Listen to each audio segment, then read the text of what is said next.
It was 9 o'clock in the evening when Bill finally made up his mind and made his way upstairs to the bedroom. Anna, his pretty wife of 26 years, was going out with her friends. He hadn't liked it when she had gone out with these women last Friday, and he wouldn't accept it as part of the new weekly routine. Anna saw the look on her husband's face and sighed. "You're not going to bitch about it, are you?" He nodded at the tiny dress spread out on the bed and the sexy blue lingerie she was wearing. She looked stunning in them. "I've never seen that before," Bill said. She looked a little uncomfortable. "Well, of course you haven't. I only bought them this week." He walked to the bathroom with a thoughtful expression on his face and quickly returned with her laundry thrown in the wash. "So this is normal for your husband?" He pointed to the very plain cotton bra and panties in his hand. "But are you glad you bought these?" He nodded at the tiny blue bra and matching lace panties. "For some random man you haven't met yet?" Bill gave his wife a hard look. "Not yet." He paused meaningfully. "Unless it's just another party with the girls from work. Maybe you've arranged to meet someone there, kind of like a date." He bowed his head thoughtfully as Anna stared at him incredulously. "No," she exclaimed. "There is no one else.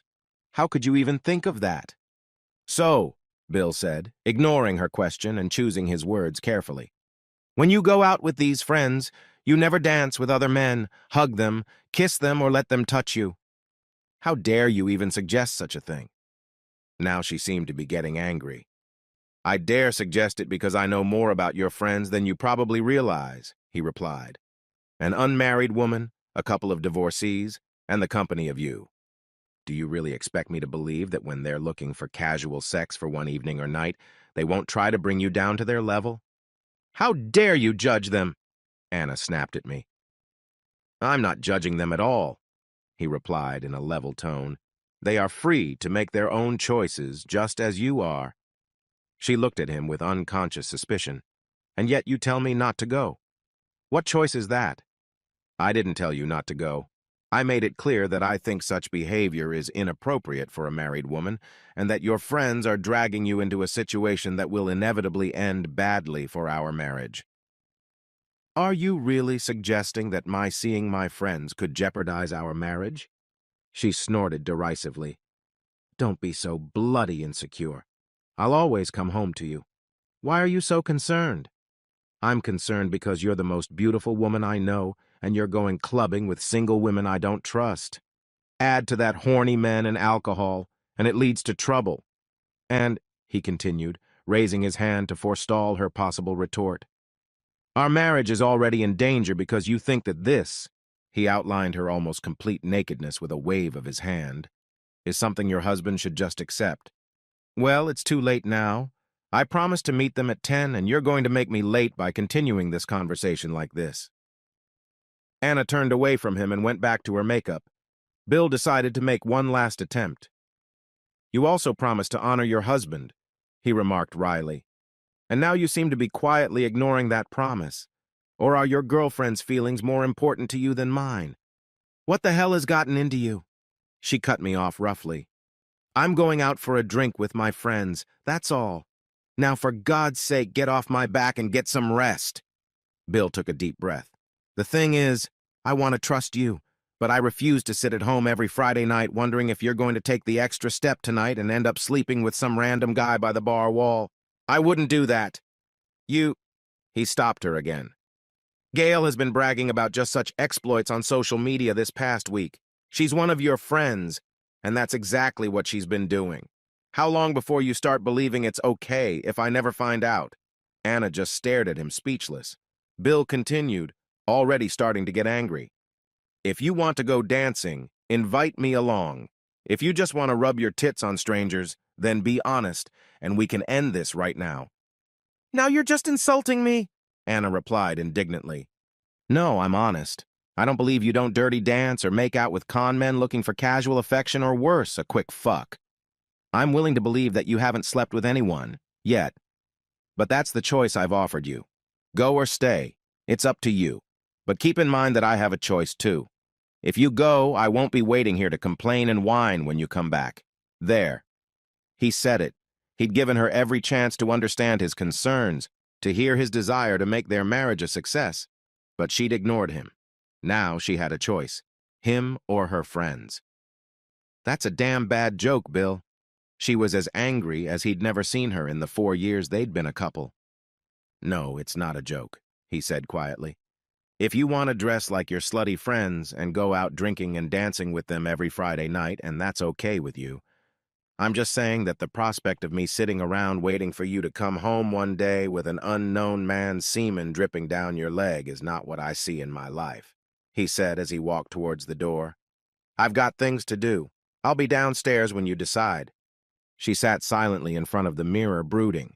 She hadn't had sex with others, well, not really. But there had indeed been temptation last week, and she'd given the guy relief with a hand job, but that was it. And she loved the way men looked at her on the dance floor. It made her feel more desirable. Bill was always complimenting her on the way she looked, but she felt he had to do that because he was her husband. The guys at the club, they wanted to eat her up. Bill was sitting at his laptop filling out an online form. At 9:45, Anna came downstairs. He looked at her. Had she stayed or had she gone? She was in high heels, showing off long, slender legs disappearing into a short, tight blue dress. He hadn't said anything. Was she going to take him up on his offer to let her husband take her to the dance, or was she going out with her slutty girlfriends? She still looked a little indecisive, and after an agonizing pause for both of them, she spoke. I can't be late. We can talk about it tomorrow. Bill shook his head slowly and went back to his computer, ignoring his wife. She took a step toward the exit, unsure if her husband was bluffing. He didn't even hear the front door close as she left. He finished filling out the form and sent it off, attaching the link to the email and hitting send. Bill went upstairs and threw his clothes into a couple suitcases. On Monday, he would tell his boss that he would accept the job he had been offered in Dubai. He hailed a cab, and while he waited, he sent a message to his wife's family group. Hi, everyone. I'm sorry you have to hear this from me, but Anna has made it clear to me that she requires more excitement and thrill out of life than I can give. I sent her a link to our divorce filing. It has been a privilege to be a part of your family, but I hope you will understand why I have decided not to keep in touch with all of you from now on. He had one more thing to do, so he walked over to the printer, took a piece of paper from the output tray, and wrote at the bottom. He pasted it on top of their wedding picture above the fireplace. Then he turned off his phone and went outside to wait for a cab. Anna had just sat down at the club and was chatting with Gail when her phone rang. If this is Bill begging me to come home, she muttered irritably, but it was her older sister Karen. Where the hell are you? Karen screamed.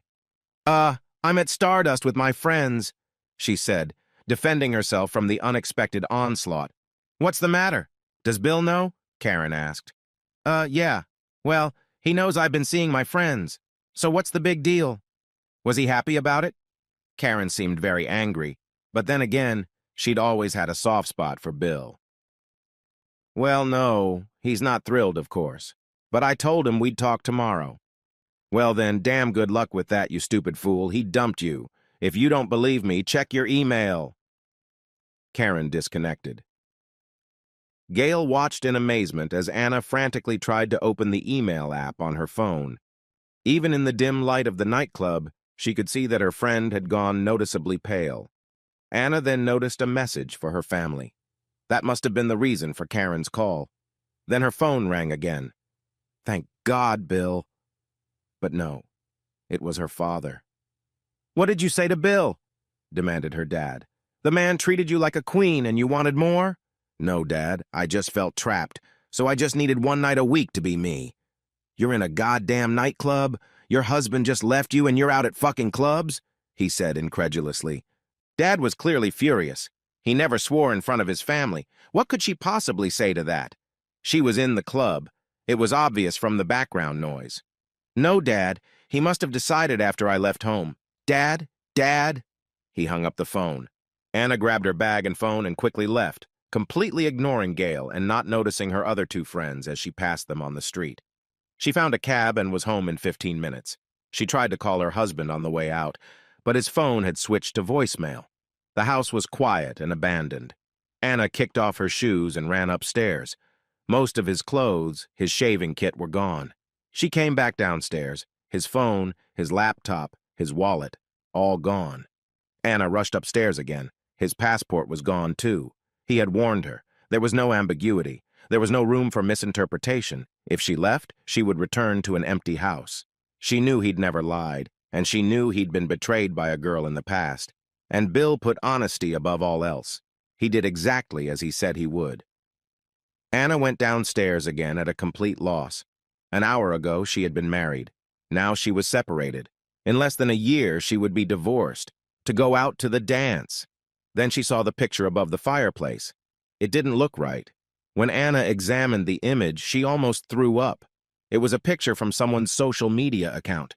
It showed a young man on his knees proposing to his girlfriend. But there, in the background, was Anna, and making out with some guy brazenly groping her breasts. Above the photo, Bill had written in big black letters, "Lying." What happened next? Bill went abroad, and Anna was given the freedom she dreamed of.